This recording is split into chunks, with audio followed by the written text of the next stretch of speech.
a little review. Nathan, CPR. You walk into a room, you see the patient collapse. Before you approach the patient, what are you going to do? Check my surroundings.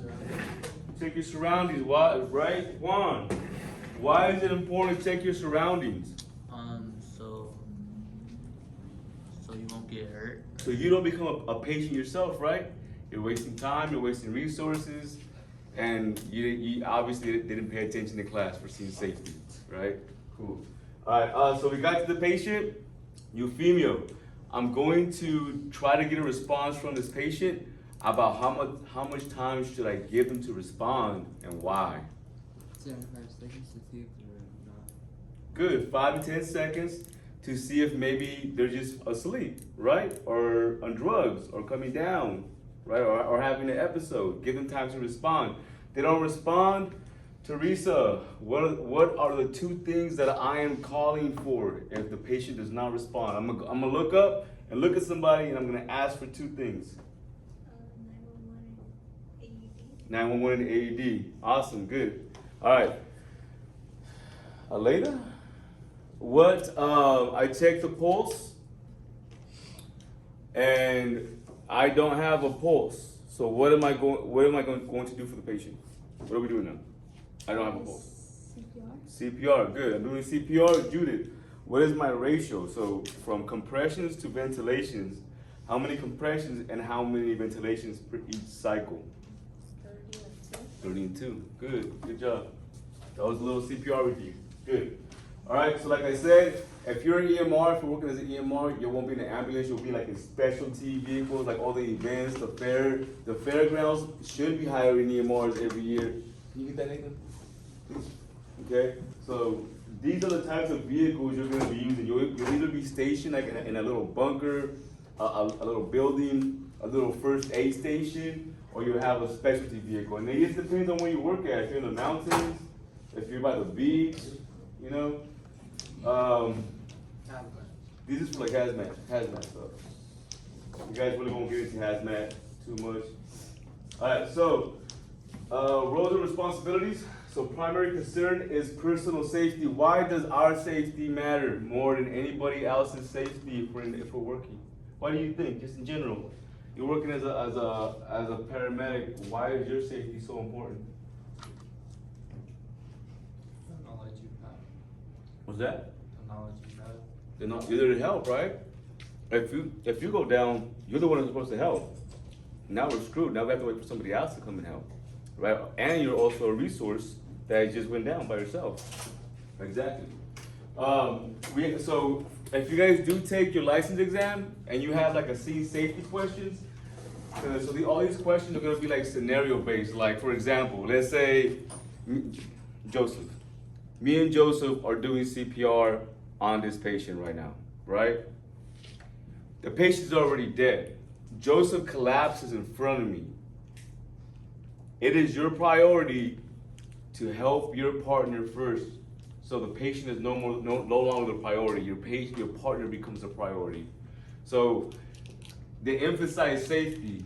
So when it comes to like any safety question or like that, for example, for the test, not for real life, not for your morals, not for how you were raised, for the test that has a license, and that license has to be insured under a corporation that has no emotions. They just care about, not paying too much money.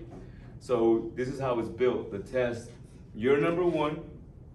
So for safety, you make sure you're safe no matter what. Your partner is number 2, like the example I just gave you of me and Joseph, right? So that means he's number 2. My partner. Patient is number 3 for safety. Okay, we gotta keep ourselves safe first. So again, we're doing CPR. Me and Euphemia are doing CPR on somebody, and Juan comes out with the gun. We're both leaving. Our safety is priority. Does that make sense now? So any safety question or your partner falling down on you, you're number 1, your partner's number 2, your patient's number 3, nobody else in the world matters. Because the test is categorized into different sections, and safety is one of them. So if you understand like the sections and you understand what the question is asking you, you'll understand, oh, this is a safety question, or this is a heart question, or this is a diabetes question, and you'll know how to answer it better.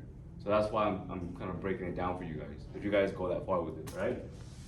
All right, so PPE, if you guys don't know what that means, write it down. You will see this. If you get a 9 to 5, you will see this. This is universal. So personal protective equipment. It just means that you have everything you need to not get infected. There's a different way of saying it, and I'm gonna write it down up here. So PPE is like the universal term for having what you need to not get infected, right? To not catch something. In the medical field, you're gonna see BSI, which is the exact same thing as PPE. So whenever you see PPE, all you gotta do is just think about gloves, goggles, apron, face shields, just things to not get infected, right? So BSI stands for body, substance,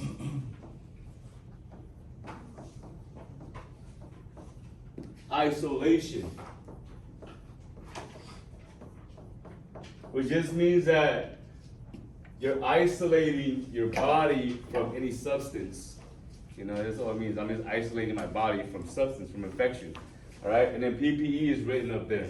But again, these are the exact same thing. And this happens a lot in the medical field. So for any procedure, any even object, any way of doing things, there's 2 ways of saying it at least, and you have to understand that. So when you're taking a test, you just know the different verbiage. It's like Juan means John, right? And then you say Joseph, Joey sometimes, Joe. They cut it same, so it's the same thing, right? And as it comes up throughout the course, I'll bring it up. You guys it'll make sense. All right.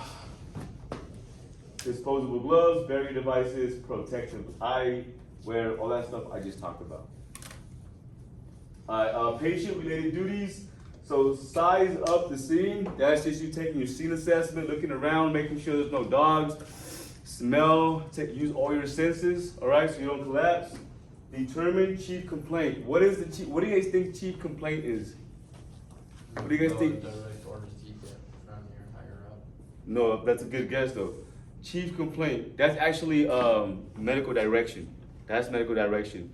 Chief complaint, you need to write this down, is the reason you're called, all right? So chief complaint is the reason you're called, and I'll explain in a second. Chief complaint equals reason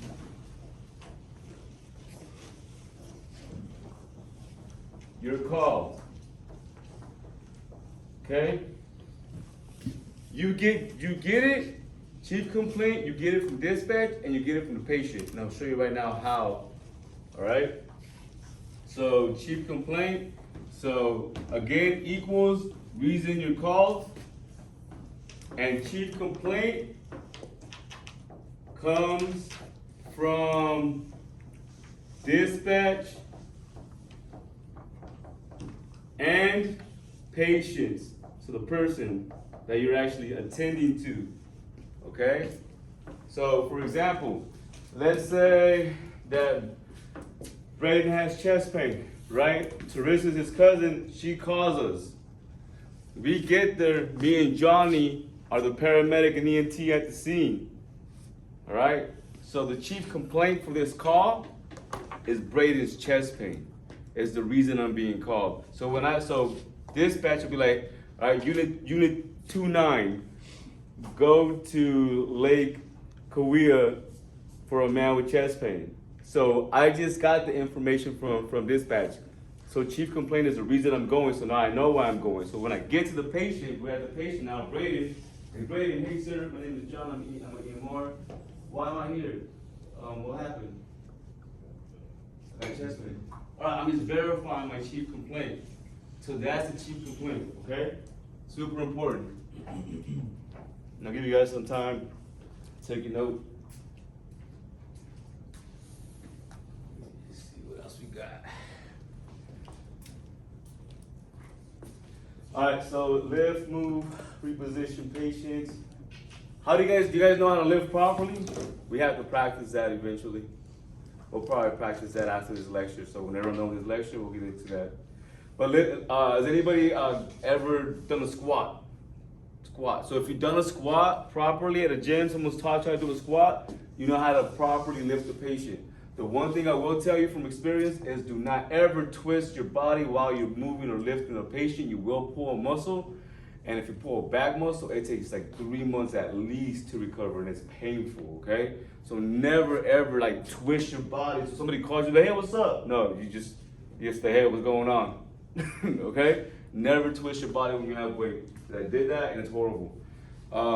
Besides that, whenever you're carrying a patient, so when you're lifting a patient, because you have to lift them up at some point to put them on the gurney, we're always going to keep our back straight. So it's just like a squat. You keep your back straight, your legs shoulder width apart, and you're going down with, you gotta keep your back straight, you're only bending your legs. You're always gonna use your legs, stiffen your back, and you wanna keep that weight close to your body. The more weight, the closer it is to your body, the more you can control it. If you want, get something that's decently heavy, hold it to your body, you'll see how it's more comfortable. Put it out here, you'll see how like the weight kind of puts some tension on your back.